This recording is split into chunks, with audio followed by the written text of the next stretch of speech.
asalaamaaleykum mbokku téléspectateurs yi asalaamaaleykum mbokku internetu Infos Rewmi di leen wax dal leen jàmm ci seen jotaay politique nag tey invité ki nga xamante ni moom mooy son honorable Awa Gueye nekk présidente de la commission de la santé de la population des affaires et de la solidarité nationale nekk aussi tamit membre de la commission ngir fas yéene waxtaanee lépp li nga xamante ni jëm na ci actualité rawatina feebar bi nga xamante ni fi mu toll nii mu ngi def na ravage monde bi muy le coronavirus dama koy bàyyi rek mu nuyoog mbokku téléspectateur Infos Rewmi mi koy seetaan son honorable maa ngi lay nuyu. maa ngi lay fay di la nuyu di nuyu équipe bi nga àndal yëpp di nuyu aussi ñëpp ñuy seetaan Infos Rewmi di wax ne am yaakaar bu rëy ne suñu waxtaan bi dina am solo ci ñi nga xam ne ñu ngi ñuy seetaan. d'accord son honorable tey nga bokk ci gouvernement Sénégal ginnaaw bi nga xamante ni fal na la ci li nga xamante ni moom moo nekk fee di assemblée nationale ñu gis ne njiitu réew mi tey defal na réunion d'urgence ngir waxtaane lépp li nga xamante ni moom moo jëm ci feebar bii di coronavirus ginnaaw loolu mu jël ci ay matuwaay yu mat sëkk ba dàqandi yenn événement yi nga xamante ni moo nar a am fii ak ay fan yu néew rawatina aussi tamit élèves yi nga xamante ni dañuy jàng ci école yi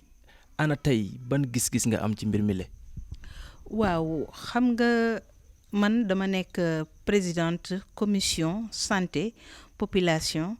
affaires sociales et solidarité nationale bu assemblée nationale maanaam ki nga xam ne moom lay jàkkaarloo di liggéey ak moom à l'assemblée nationale mooy le ministre de la santé Abdoulaye Diouf Sarr ñuy rafetlu nag taxawaay bi nga xam ni son excellence monsieur le président de la république am na ko depuis que feebaru coronavirus am dans le monde bien avant muy dugg dans le Sénégal di féliciter encore monsieur le ministre Abdoulaye Diouf Sarr ak équipe bi muy liggéeyal yépp ndax gis nañ ne ca njëlbeen ba ñuy wax coronavirus feeñ na Chine si la jël dispositif bu am solo dispositif sanitaire dispositif sécuritaire teg ko ci aéroport bi demander aussi que dispositif bu mel noonu nañ ko teg au niveau des frontières man commission bi ma yore assemblée nationale ànd naa ak Abdoulaye Diouf Sarr ñu dem xooli dispositif sécuritaire et sanitaire boobu donc loolu nekk lu am solo bi ñu loolu weesoo bi nga xamee ne coronavirus bi dugg na fii ci biir Sénégal le président de la République dafa teg un comité de gestion de la crise comité boobu mu ne nañu ko dooleel mu génne 1,4 milliard ne nañ ko dolli ci budget ministère de la santé bi nga xam ne ñun député yi voté woon nañ ko parce que bu ñuy fàttaliku ñu ngi voté loon ministre de la santé pour crédit de paiement 191 milliards moom lañ ko voté loon comme crédit de paiement léegi nag président de la république ne nañ ci dolli 1,4 milliard pour que ñu mën a gérer la crise du Covid-19 loolu nekk lu am solo beneen bi nga xam ne aussi ñu ngi koy rafetlu mooy mesures yi nga xam ne jël na ko tey parce que nag sénégalais yi ñëpp dañu toogoon di ko xaar foofu waaye li ñuy wax rek bu fekkee ne da nga jiite am réew booy jël ay mesures doo ko jël dans la précipitation da ngay jël le temps waxtaan ak experts yi waxtaan ak ñëpp ñoo xam ne ñu ngi ciy yëngu ba am les bonnes informations nga doog a mën a jël des mesures ñuy rafetlu tey mesures yi nga xam ne jël na ko jëm ci écoles yi ñu war a tëj pendant 3 semaines écoles yi ak universités yi jëm aussi ci rassemblement yi nga xam ne dañu ko tere muy événement politique yi di événement culturel yi di événement religieux yi parce que xam nañ ne propagation wu virus bi dafay jaar ci contact yi nga xam ne day am ci diggante nit ñi bu ñu rafetloo président de la république li muy def tamit dañuy rafetlu l'élan de solidarité nationale parce que gis nañ ne président dafa wax ak sérénité tiitalul kenn nee na ñëpp nañu dal ñëpp nañu jël des mesures de sécurité sanitaire nañuy raxas loxo yi ba mu set wecc xale yi nañ leen surveiller ñu bàyyi déplacement yu bari yeeg dugg génn yu bari yi loolu daf ko wax pour apaiser sénégalais yi waaye gis nañ ne depuis que affaire bi am tam sénégalais yi dañu ànd ak dal te dañu gis élan bi ñëpp ci bokk amul pouvoir amul opposition amul société civile amul chef religieux amul artiste ñëpp ci dugal seen loxo ñu rafetlu li nga xam ne sëñ Mountakha Mbacké def na ko muy 200 millions yi nga xam ne jël na ko teg ko ci loxo nguur gi pour ñu jàppale le secteur de la santé. ñuy rafetlu barki Dembo Ndiaye aussi li nga xam ne Youssou Ndour def na ko yëkkati tamit moom it xaalis pour jàppale le secteur de la santé et ñuy appeler nag à autant de solidarité ñi nga xam ne am nañ tuuti koom ñu gën a jàppale le ministre Abdoulaye Diouf Sarr parce que bu ñu ko jàppalee Sénégal yëpp la ñu jàppale. ñu gis ne solidarité am na ci mbir mi wante est-ce que foogu leen ne li nga xamante ni moom mooy dispositif sécuritaire yi bu ko ki nga xamante ni mooy njiitu réew mi jëloon ak na mu waree est-ce que yaakaar ngeen ne lii nga xamante ni moom mooy xeetu jàngoro bi dina dugg si fii si sunu réew. waaw xam nga dispositif sécuritaire yi nañ wa mu waree lañ ko jëlee parce que bu ñu ko jëleewuloon ni mu waree premier cas bi dugg duñ ko mën a identifier ba mën ko faj ba mu wër ba dellu këram. te bu ñu xamee ne ñooñu dañu jógee bitim réew ñoo dugg fi mais c'est des gens qui résident ici au Sénégal kooku fii la dëkk fii la nekk dafa tukki woon ñibbi si dëkkam ñibbi si fii nga xam ne fii la nekk donc bi ñu ko identifier yóbbu nañ ko faj ko mesure yi bi nga xamee ne ñor na président de la République jël na ko mais tamit dañuy profito di saluer taxawaayu le président de l'Assemblée nationale parce que gis nañ ne démb aussi dafa woote réunion d'urgence jël ay mesures jëmale ko ci wàllu député yi jëmale ko ci wàllu assemblée nationale te ñun suñu liggéey bi ñuy liggéey dañuy nekk en contact permanent avec le ministère de la santé di jot ay information gis nañu li nga xam ne nguur gi dugal na ko ci diaspora bi député de la diaspora bi dem partager ko ak le ministre en charge des Sénégalais de l'extérieur ñu waxtaan ci ñun dans la sensibilisation dans la conscientisation député yi ñu ngi ciy liggéey bu am solo suñu liggéey nag dañ ko boolewul ak wax ju bari président Moustapha Niasse joxe na ndigal ak ci réunion de bureau bi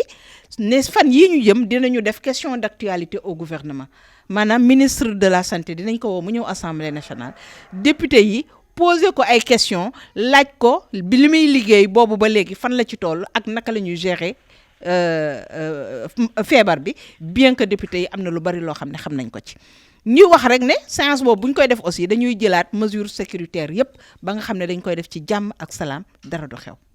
nga nekk député nekk fee ci penc ndaw réew mi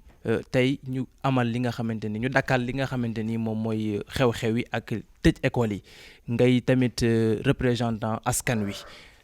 te askan wi fi mu toll nii sonn nañ ñu ngi jooy te ñu bëri ñu xamante ni mën na leen seen i dépense sax wala seen i alal. ñu ngi koy jëlee ci li nga xamante ni moom mooy école ñu mel ni jaaykat yi ñi ci mel ni ñi nga xamante ni tamit ñoom ñooy transporter xale yi di dem ak a ñëw est-ce que yaakaaroo ne bu fekkee ne président de la République jël na def loolu nga yaakaar ne ñoom seeni affaire du sooxe. waaw xam nga situation exceptionnelle mesure exceptionnelle xam nga bu fekkente ne dina am impact sur le plan économique loolu mu ñun ñëpp xam nañ ko waaye nag yaakaar naa ne bakkan yemul ak lenn. ndaxte ko dégg yaa ngay am koom-koom ba di ko wuti day fekk sa bakkan nekk fi waaye bu fekkente dañ ne la boo génnee feebar bi dal la nga war a jaayi am bénéfice 1000 francs da ngay préférer toog sa kër kat sàmm sa njaboot ndax bakkan yemul ak lenn on comprend que c'est des mesures difficiles waaye nag situation bi ñu ko moo ko laaj ñooñu nga xam ne dañ ci doon am seen koom dañ leen di ñaan rek ñu solidaire ak sénégalais yi xam ne un peuple un but la ñu wax ñun ñëpp ñoo bokk Sénégal dañ koy wax ci olof Sénégal benn bopp la kenn du ko xar ñaar comme lii nag dugg na ci biir Sénégal te xamuñu fan la nar a yóbbee askan wi ñu ne nañu jël les mesures exceptionnelles pour protéger toute la nation donc loolu moo waral ñu jël mesures yi li ma wax rek situation exceptionnelle il faut des mesures exceptionnelles donc nañ ko comprendre noonu. sama question bi may tëjee ci wàllum jàngoro bi ngay jigéen di waajur nekk aussi tamit député tey sa morom yi jigéen ñi nga xamante ni ñoo ne ci kër yi ana tey loo leen di yabee ba nga xamante ni dañ xeex jàngoro ji di coronavirus. waaw li may wax sama moromu jigéen yi dama leen di wax rek nañu gën a dalal njaboot ji nañ leen gën a dal mais nañ leen gën a aar xale yi président de la République nee na nañ tëj école yi pour 3 semaines. kon nañ jël njaboot gi ñu téye leen ci biir kër gi di leen surveiller ñu bañ di génn te itam ñuy farataal raxasu nañuy won xale yi nañuy raxasoo ba mu set wecc te ñu di leen di surveiller bàyyi ñun tamit jigéen ñi dañoo bëgg ay xew ak ay ndaje xew yeeg ndaje yi nañ ko bàyyi ku dem marché demal marché ndugg boo ñëwee balaa ngaa def dara raxasal say loxo ba mu set wecc nga def li ngay def te yenn habitude yi nuyoo yu bari yeeg accolade yeeg yooyu yëpp ñu teg ko ci suuf ba jàngoro ji génn Sénégal ak jàmm ak salaam dañuy wax leen nuyoo l'islam mooy asalaamualeykum kon nañu yem ci nuyoo l'islam boobu bàyyi joxe loxo bu bari bi parce que nag lu bari dafay gën a indi rek propagation wu maladie bi beneen bi ci des ñu gën a vigilant